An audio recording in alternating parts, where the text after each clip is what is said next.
all you have to do is create safety. All you have to do is create safety. You don't have to figure out the how or the why or the who or the none of that shit fucking matters. The only thing you have to do is create safety in your body to step forward.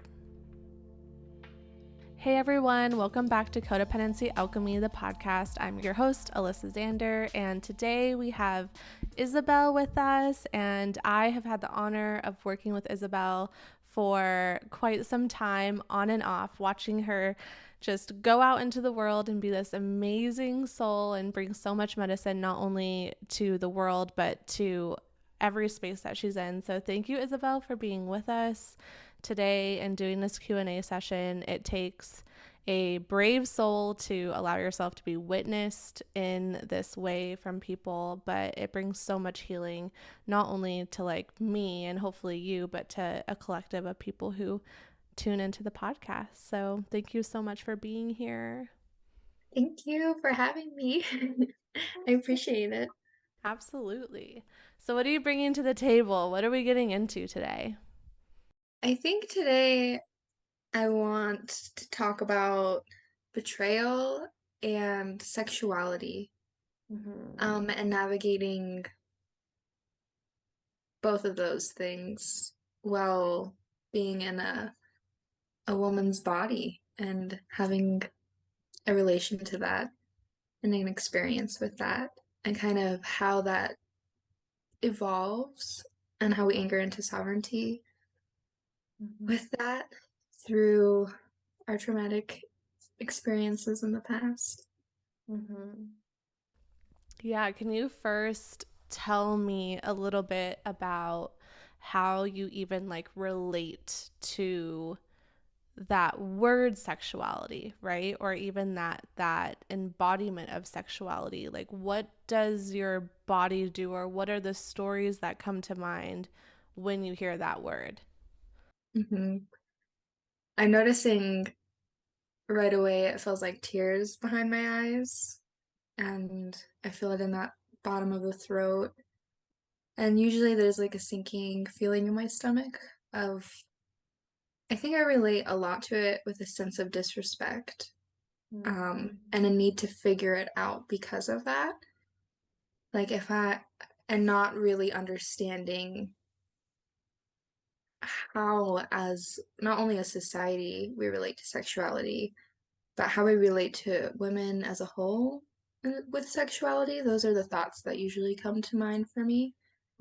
Um, and they can be really strong and spirally. Yeah. Mm-hmm. Because the way I think the reason why I ask this question is like the way that we relate to sexuality or that word or just input any word, right? It doesn't even have to be sexuality. It could be, pleasure, it can be play, it can be joy. It gives us a little bit of a roadmap of the way that we're relating to ourselves, right? And whatever the word is that we're tapping into.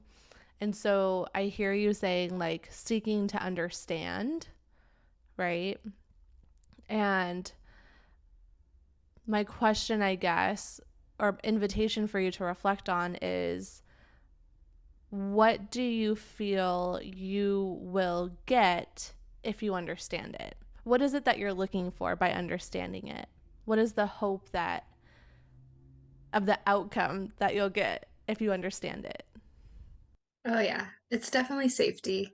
Yeah. It's always safety. It's always fucking safety. Always safety. I mean, every time. And I think not only safety, but like that kind of space. You know what I mean? Space for things to just exist, for that to be allowed, for me just to be safe. Yeah. And Mm-hmm. I think it relates not only to my own expression, but I really relates also to other people's expression.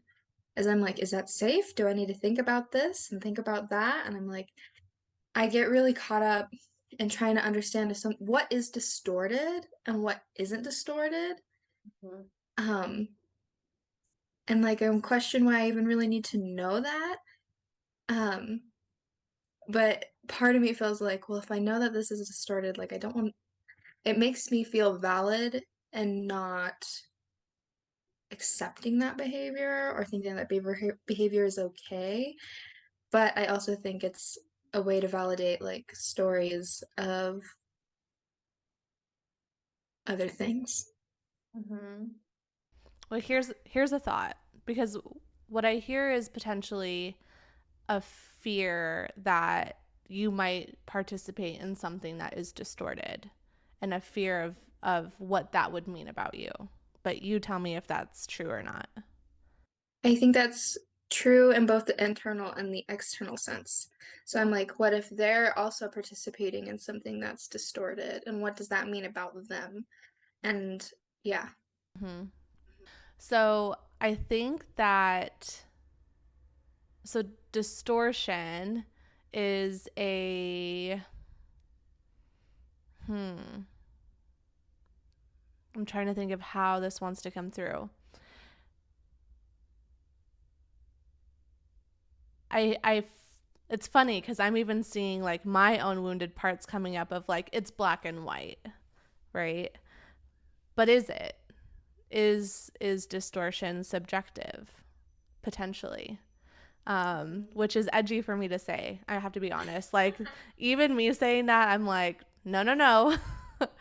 There's right and there's wrong, right? Um, but what if distortion? What if we put our attention and focus on distortion for us personally, and we can know if it's distorted because of what it will feel like for us. Distortion's going to feel maybe graspy, maybe egoic, right? Maybe controlling, maybe heavy. And so if the act, maybe it's a physical act, or maybe it's a thought, or maybe it's a desire, if it brings that felt sense with it, then maybe it's not for me. Maybe that's me in distortion. And the only thing I can really control is me in distortion. I can't control somebody else in distortion, right? But I trust the sovereignty of another person to communicate if it's not aligned for them. And I can ask, and this is where I think in partnerships, right? Like I don't want it to be distorted for me, or I don't want them to participate in it if it's, you know, distortion for them. We can ask when we're in partnership, does this feel good for you? Does this feel aligned for you? And if they say yes, but maybe are, I guess, giving physical indicators that maybe it's not actually a yes, then we can bring awareness to that too. I hear you saying yes, but I'm noticing you pull away. Or I hear you saying yes, but your body feels tense. I hear you saying yes, but I'm also seeing or witnessing this. Is it really a yes? Or maybe is it something else? Because something I don't think that you had mentioned, but I think it's prevalent, is overriding. Right? We're kind of taught to override ourselves, override our needs, override our wants, our desires. And so, because society primed us to do so, so can we, instead of fixating on our partners, maybe potentially overriding their wants or their needs or their desires, can we ask the question and then just trust that they're honest, right? Because maybe they're not at a place to actually answer honestly because they haven't had that honest moment with themselves. It doesn't mean that they're bad. It doesn't mean that they're distorted. It doesn't mean that they're dangerous. That's just where they're at in their journey. Can we hold space for them where they're at in their journey? and I relate to both sides of that like a lot, as I've been the person who's not able to say no, and I have also very much participated in this conversation with my partner, because there was a lot of distortion um, for me around sexuality, and I think there still is, and I think it's actually less about my partnership and more about my relationship to other women, Mm. um, especially like in social media and like seeing all of this content of like women's bodies. And what's really been getting me lately, and it's kind of like a an activation for my nervous system that I run into, is people talking about like the sacred feminine and these ideas about sexuality presented in a way that is triggering to me. It usually is very like, it's a very double-edged sword of women's bodies are sacred versus women's bodies are sexualized. So I really go into that of trying to figure that out, and that's kind of where that betrayal aspect comes in, is where I felt like my body was used. Um, and so I feel like I have to try to go and improve where people are being used and how that's distorted, just to kind of validate the fact that that's happened to me, Mm-hmm. and that a part of me has experienced that, and that that's happening to other people. And just because it looks sexy on the outside doesn't necessarily mean that people are participating in healthy behavior. And I feel like I'm very much on a quest to figure out what is true and how we relate to these things, because yeah, there is so much overriding, and it's a really weird position to be, wanting to be seen as sacred, wanting to express myself and my appearance and my body, and feeling all these sort of spaces where I'm like feeling a little bit used, like I could be used or they're being used. It's kind of difficult to put into words. Well, the thing is like, are you using yourself? I have before. And so maybe that's it. Because if you're not using yourself, because what I hear is like the fear of stepping into expressing yourself and stepping into that like sacred feminine potentially, and what that would look could look like it, and the fear that that expression would be then sexualized and that you would be used. But you're only being used if you're using yourself. Does that make sense? Yes, it does. Yeah. Something you had said about if it's distorted for you, right? This is the way it could feel. Um, and I feel like this part of me is like dead set on proving that it's distorted for others also. Um, so that I can prove why we should care more, Mm-hmm. why other people should care more. Mm-hmm. And I think it kind of also drives me a little bit crazy and makes me feel like I am not right, Mm-hmm. because I feel like no one else, like I can't say if something is distorted or not. And it almost feels like gaslighty Mm-hmm. in the way of I'm being like, hey, this is not right. Like people shouldn't be doing this. Like this is causing harm. And also kind of like this other aspect where I feel like a lot of in the spiritual communities that I've felt like you can't say whether or not something is distorted, but you also can't say whether or not something is distorted. And it's very fucking confusing. Um, yeah. And the reason why that is because we have no idea what people's lived experiences are, right? We have no idea what somebody has lived through, gone through, is coming to this lifetime with. Like, we can't say. People pleasing is a perfect example, right? Especially when you're talking about it feels gaslighty.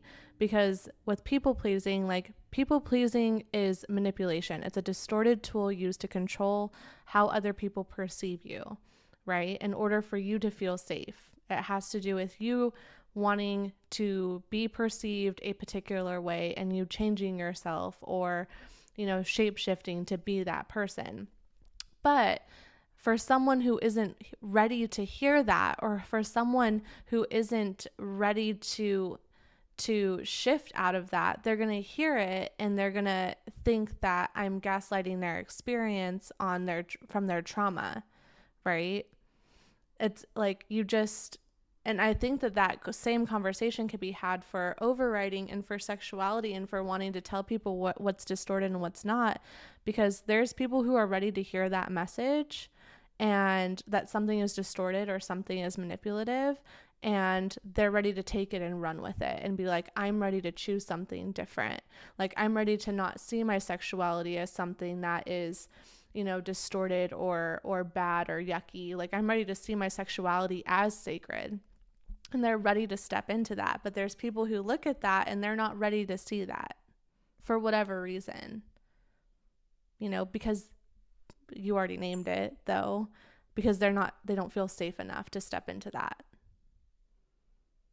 Their body doesn't feel safe enough to experience that or explore that or play in that level of expression yet. I feel that way too. I feel like I'm not quite safe enough, and I feel like this is also part of me trying to create that safety. But do you see how it's external? It's super external. It's like I'm trying to prove why this, and this are for like, just like, yeah. So, so I just recorded a podcast episode that hasn't come out yet. I recorded it today. So I love that this is super present because it's all about safety. Because I just learned this for myself and something that I'm moving through. When we're about to step into something that we maybe haven't experienced yet, or when we're about to play in a realm that maybe we haven't played in before, when we're about to leave our comfort zone, right? You expressing this like desire to express that sacred feminine, but still feeling like that's not safe to do so, or the fear of being sexualized. The fears can really come in strong and it's going to pull all those pieces of evidence for why it's not safe to step into that. And I want to give this lens that is maybe hopefully a little bit more empowering, because this is also what I'm trying to lean into. Can we see that as our gift, our indicator that we're on the right track, right? Because we're about to leave something. We've created safety in something for a long time, and now we're like starting to play on the edge of like, all right, I'm ready to step into this next thing, but our bodies haven't cultivated safety in that next thing yet. So like, can we see how it's actually an indicator of our growth? This in between, can we actually see it as an indicator of how much work we have done, that we're on that precipice of that next thing? And the message that I kept hearing when I just came back from a retreat and I was really immersed in just so much healing, the message I kept hearing is, all you have to do is create safety. All you have to do is create safety. You don't have to figure out the how or the why or the who or the, none of that shit fucking matters. The only thing you have to do is create safety in your body to step forward, to step into that void. Because ego's attaching to the distortion and what that means and what it looks like, and the who and the how and the what and the why. Because that's not who we are when we're in our sovereignty. When we're in our sovereignty, the who, the what, the how, the where, the why, the all the details don't fucking matter. They just don't. My body's feeling it right now. She's like, I feel so much in my chest about it. Yeah. I'm with you with that. What is the fear? If I step into my unique expression, right? Because your unique expression of sacred feminine sexuality, or the words that you used, like your expression of that isn't going to look like whoever you said you saw on Instagram. It's going to look unique to you, right? You stepping into your unique version of that. What is the fear? If I step into that, then You think if I step into my own unique expression of that, like the first words that came to mind were like, I will be persecuted, it won't be enough, I'll be bad, and because I'm bad, I will be subject to violence. mm-hmm. And if I'm subject to violence, then, I will lose myself. and if you lose yourself, then, I'll be in pain. and if you're in pain, It kind of just goes back to like losing myself. mm-hmm. Yeah. And if you're lost and you've gone, like what is that? What does that mean for you? I don't matter. Yeah. I don't exist anymore. You don't exist anymore. You don't exist anymore. Dead, died, gone. Yeah. That is the root, people who are listening to this episode, that is the root to like many things. I will die. Death. Failure. There's like an end, whatever the ending is.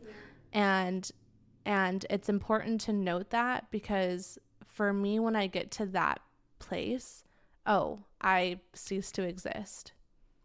No wonder I'm not stepping into my unique expression of feminine sexuality for me because I die when I do that. Right? She's gone. That's literally what our body is experiencing. When I do that, I die. So I mustn't do that.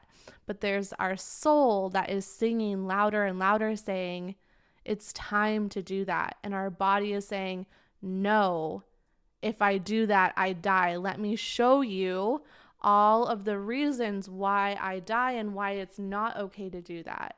And that's why you're picking apart the distortion and all the things around you, whoever you're seeing on Instagram or the distortion and whatever it is that you're looking at. That part of you that says, I die, is trying to justify that because it's scared of dying. Rightfully so. And I love when I get to the root of what it is that I'm experiencing. And let me tell you, I fucking bawled my eyes out this last weekend because it's like, damn, you're really fucking scared.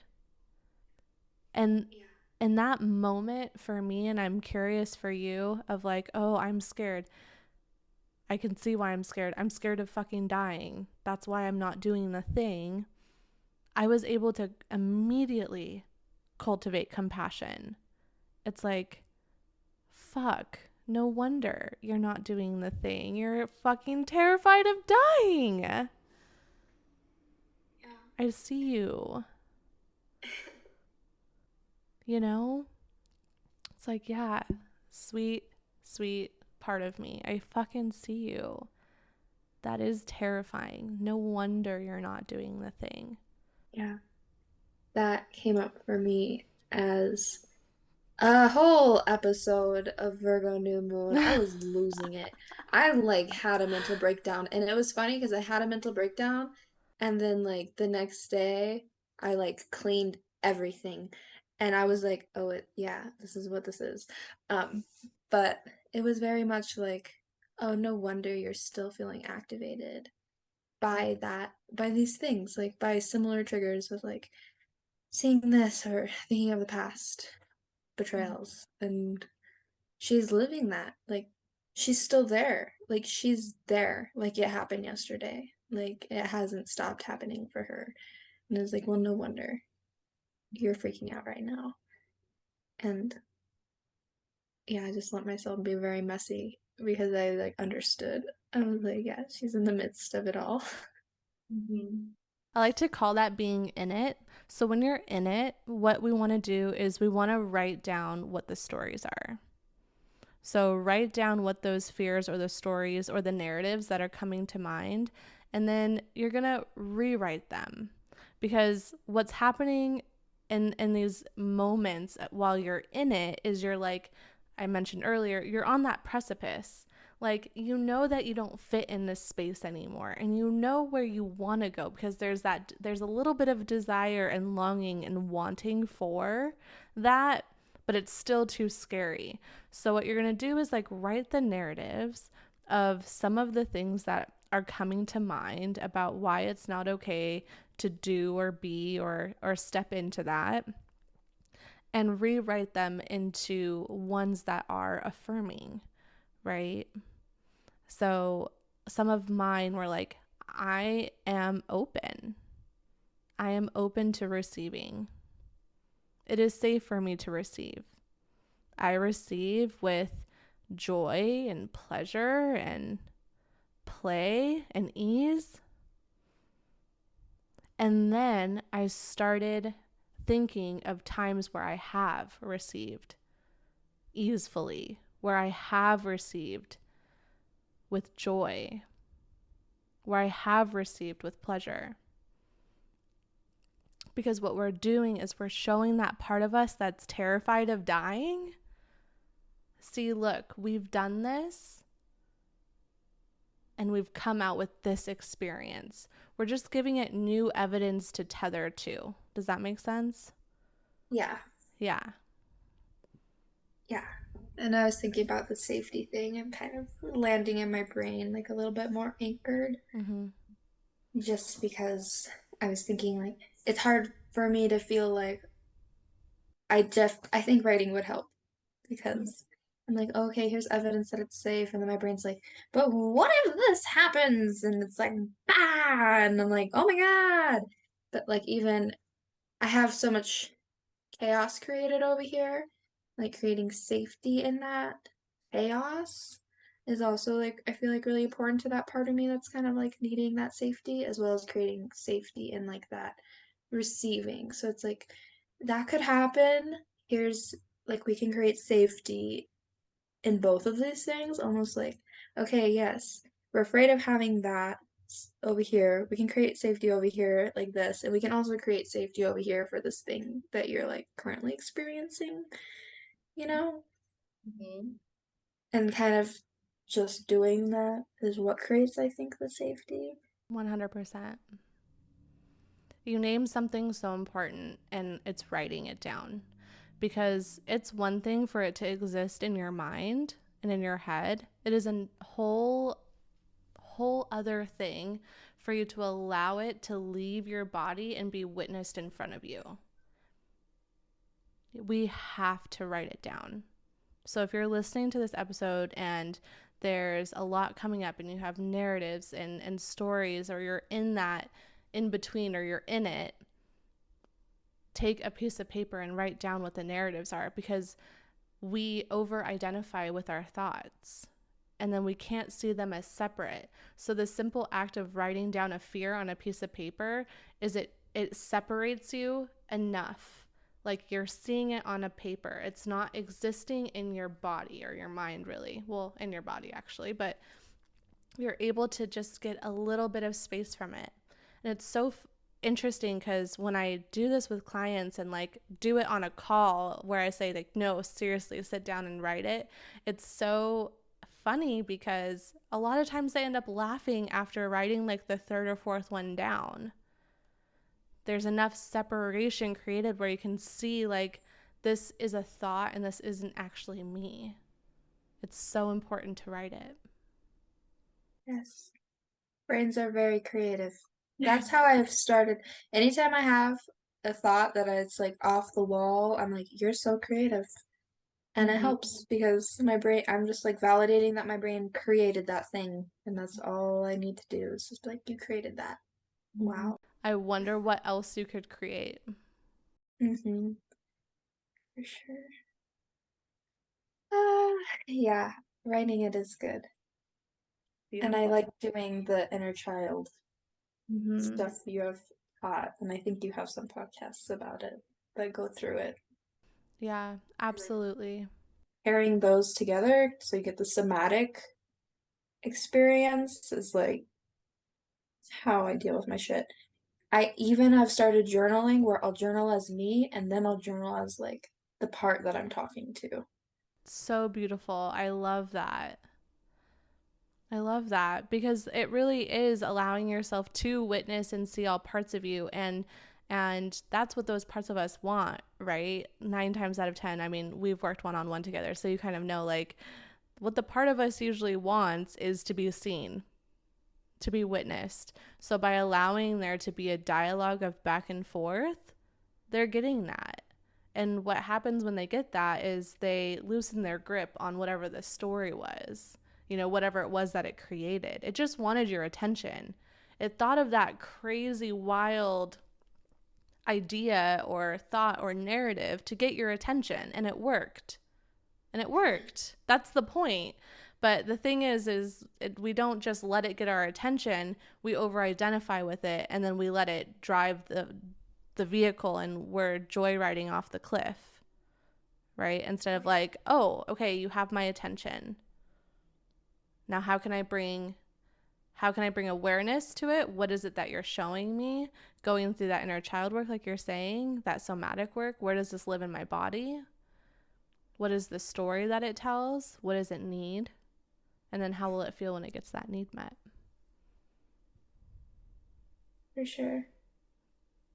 Thank Yay, you. Absolutely. Thank you. I appreciate you so much for just being brave and coming on here and sharing. And I honestly get kind of triggered by sexuality conversations. So when you said you wanted to talk about it, I was like, ooh, can I do this? But I love leaning into that edge, and I feel like I learned so much from just saying a lot of this stuff out loud. And I hope it was supportive for you too. And coming back to what we always know is the fucking answer, which is safety, which is annoying, but it's also just really easy, It always comes back to safety. How can I create safety? And that looks different for each one of us. And safety today, creating safety for myself today looks different than what creating safety for myself tomorrow might look like. Mm-hmm. I think the precipice thing was a really good takeaway for me. Just reminding myself of that. Mm-hmm. Letting yourself have growth, I think, is important. Because, I mean, that's why I was doing it in the first place. Mm-hmm. And I can lose touch with that intention. It's like self-growth can get so out of hand when you don't recognize that that's what you were doing in the first place.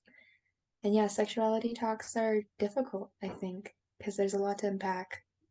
But I think more so than just like unpacking everything, it's like, here's the tools to unpack everything. Yeah. And then go unpack. Mm-hmm. And you can keep going back to those tools. Like the same tools work to unpack it again and again and again. Yeah. I love that. I love that you were able to bring awareness to your intention that you set forth, and seeing like, oh, I ended up exactly where I intended. And like, now how do I meet myself here? Mm-hmm. Beautiful. Yeah. Thank you so much. I love you so much. And I appreciate this talk. For those listening, I hope you gathered something. If you did, please drop it in the comments or the Q&A, whatever the thing is, because we're trying all the things. And yeah, we'll see you next time. Thank you for joining me on Codependency Alchemy. I hope this podcast continues to offer you valuable insights and tools for breaking free from destructive patterns and creating healthy, fulfilling connections with others. Remember, healing from codependency is a journey, and it's important to be patient and compassionate with yourself along the way. Whether you're just starting out on your path or you've been working on your codependency for a while, know that you are not alone, and that it is possible to create meaningful change in your life and relationships.